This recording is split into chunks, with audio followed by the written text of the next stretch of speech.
This is an example from Lawrence Maroney's TensorFlow course. I just want to show a basic idea how to train a classifier using TensorFlow and predict it on an example.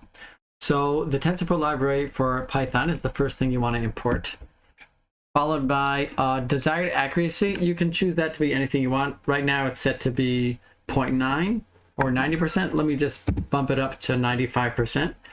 And then you create a class for callback, which inherits from the keras structure. The idea is that when you get to the desired accuracy that you choose, in our case 95%, so then you're going to stop training because any other epochs that remain is just a waste of your time if you're satisfied with a certain threshold of accuracy. So we tell it to stop training, and when we call this instance later on, you'll see below. We're going to load our data, that's the MNIST, the handwritten digits data. We're going to load that from keras, and then split our data into the training set and testing set, because we only want to train upon most of the data, but we're going to hold out a portion to be unseen and cast our predictions upon those. Another thing that we're going to do to enhance the accuracy is to normalize all the data. In other words, right now the pixels are scaled in gray from black to white, anywhere from 0 to 255. So black and white being the extremes, and any number in between is gray. But if you normalize it and you make the numbers, divide them all by 255 to make them all between 0 and 1, so it actually turns out better results when you have that fixed range. And here we call the instance of the callback class, which is going to stop the training and ignore any subsequent epochs once we've reached our threshold of 95%. And now we're going to create we're not going to create the model yet, we're going to just design the architecture for it. And inside keras and models, we're going to choose sequential, because we're going to build layer by layer what's the structure that our neural network should have. So it's going to have 3 layers, very simple. The first one is going to just take the input. Each image is 28 by 28 pixels, so we're going to convert that from being a 2-dimensional array of numbers to be literally flattened out into one long single-dimensional array of numbers. So it'll be 28 times 28. Then the next layer is going to be any number, but I'll choose here 512 units for the second layer, which is the one hidden layer in this network.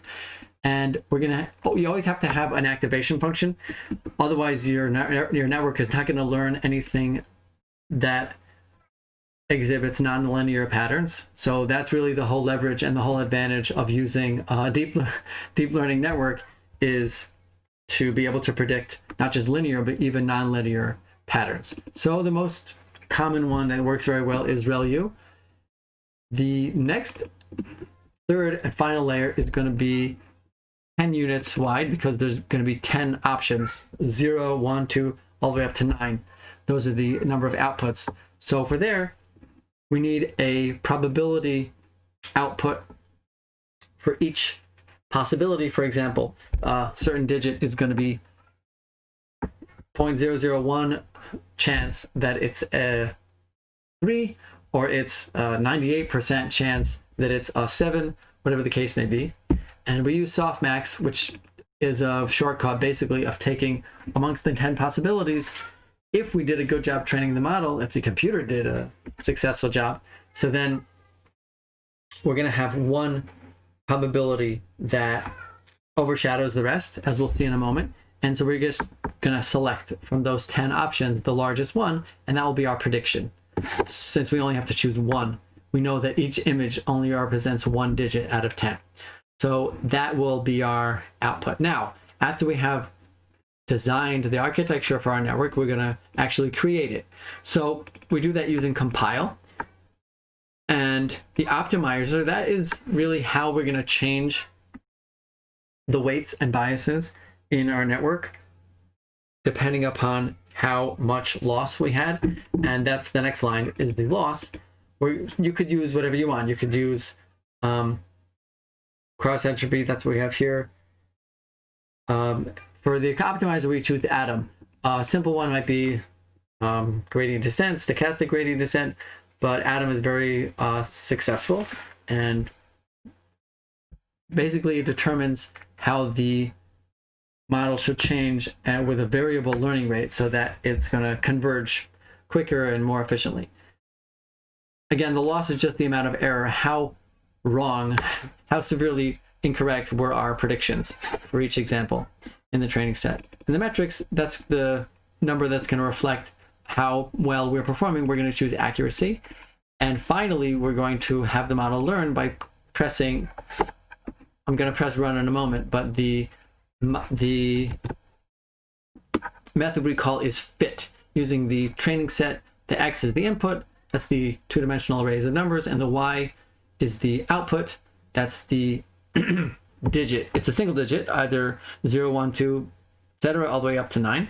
And the number of epochs that I chose is 100 because I don't expect it to get anywhere near that. As you can see, it already stopped training because it reached beyond 95%, which was our desired threshold after only 2 epochs.